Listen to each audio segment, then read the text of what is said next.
محترم سامعین، ایک ساتھی کی طرف سے ارکان نام کی تحقیق طلب کی گئی تو اس کی تحقیق پیش خدمت ہے۔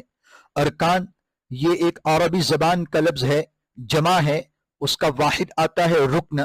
ارکان کا معنی ہوتا ہے بڑے لوگ، کسی جماعت یا تنظیم کے ممبر، قائدین یعنی کہ لیڈر۔ یہ معنی برا تو نہیں لیکن اتنا اچھا بھی نہیں کہا جا سکتا ہے۔ ٹھیک کہہ سکتے ہیں لڑکے کا نام رکھا جاتا ہے اور رکھ بھی سکتے ہیں، لیکن اس کے مقابلے میں کوئی ایسا نام رکھا جائے جس کا معنی اچھا ہوتا ہو تو یہ بہتر ہوگا۔ یہ نام انگلش میں اس طرح، اردو عربی میں اس طرح، گجراتی میں اس طرح اور ہندی میں اس طرح لکھا جائے گا۔